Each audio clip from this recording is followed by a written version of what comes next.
जमींदार साहब आज अपनी गलती पर खुद ही शर्मिंदा थे। आज उनके घर की इज्जत पर दाग लगते लगते बच गया। लेडी इंस्पेक्टर चौधरी साहब, हमने ब्लैकमेल करने वाले 2 गुंडों को पकड़ लिया है। वो गुंडे बीरपुर गांव पर बहुत समय से नज़र रखे हुए थे। वो ये भी जानते थे कि बीरपुर की गांव की औरतें खुले में नहाती। पर हमें खुशी की बात है कि आपकी छोटी बहू सुधा ने जो हिम्मत दिखाई और उन बदमाशों के खिलाफ हमें पुलिस थाने में रिपोर्ट लिखवाई, उसकी हमें दाद देनी होगी। अच्छा चौधरी साहब, मैं चलती हूँ। नमस्ते।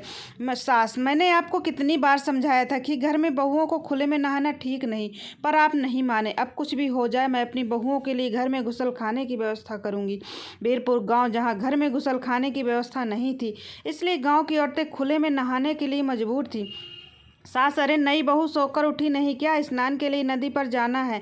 सुधा, बड़ी भाभी नहाने के लिए नदी पर, लेकिन यूं खुले में नहाते हुए कोई देख लेगा तो? मालिनी, हाँ सुधा, इस गांव में औरतें खुले में ही नहाती हैं, और वैसे भी गांव के लोगों को पता है कि जिस समय गांव की औरतें नदी पर नहाने जाती हैं, उस समय गांव के मर्द नदी के आसपास नहीं भटकते। अच्छा, अब देर मत करो, वैसे भी नदी के किनारे इस समय सुनसान होता है, जल्दी चलकर नहाओ। नदी सुधा को बहुत शर्म आ रही थी। सुधा, मालिनी भाभी, ये तो बहुत अजीब लग रहा। अगर किसी ने हमें देख लिया, हमारी इज्जत तो मिट्टी में मिल जाएगी। नहाती हुई औरतें कहे शर्मा रही हो बहू रानी?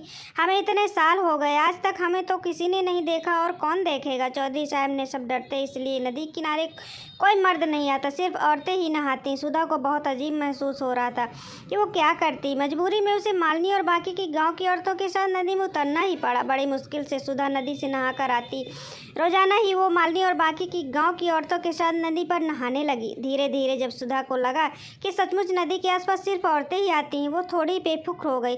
पर एक दिन जब बहुएं नदी पर नहा रही थी, सुधा, मालिनी भाभी, लग रहा है कि हमें कोई देख रहा है। नहीं तो तुम्हारे मन को वहम लगता है, तुम्हारा डर अभी तक नहीं गया। चलो जल्दी से नहा लो, फिर घर चलते हैं। अगले दिन भी सुधा को महसूस हुआ कि कोई देख रहा है। मुझे बार बार महसूस नहीं हो सकता। नहाती हुई औरत, अरे बहू रानी, तुम बेकार ही डर रही हो। किसी को इतनी मजाल जो हमें नहाते देख ले, ये सच है। गांव वालों की इतनी हिम्मत नहीं है कि गांव की बहुओं को खुले में नहाते हुए देख ले।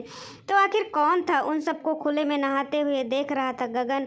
अरे यार मगन, ये गाँव को बहुत बढ़िया है। मुझे यार बिल्कुल सही जगह पता लगाया है कि खुले में नहाती गाँव वाली बहुओं को हमने बहुत बढ़िया फ़ोटो अपने फ़ोन में निकाल ली है। मैंने बिल्कुल सही गाँव को पता गया ना। अब इस फोटो को इस्तेमाल करने का सही समय आ गया।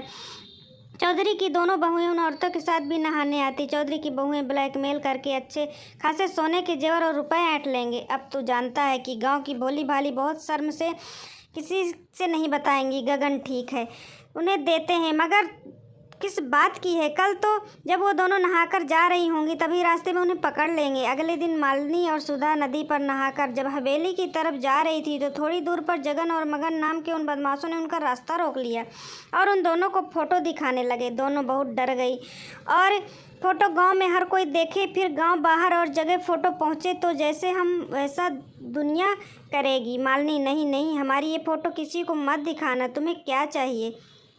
अगर चाहती हो कि हम ये फ़ोटो किसी को ना दिखाएं और फ़ोन से हटा लें, तो कल दोपहर 2 लाख रुपए नकद और सोने के जेवर एक बैग में भरकर तुम लोग हमें लाकर देंगी। उसके बाद यहाँ से चले जाएंगे। मालिनी, ठीक है, तुम चिंता मत करो, हम कल दोपहर तुम्हारी ये मांग पूरी कर देंगे, पर तुम ये फ़ोटो किसी को नहीं दिखाओगे। मालिनी पूरी तरह घबरा चुकी थी। वो दोनों लौट कर आती हैं।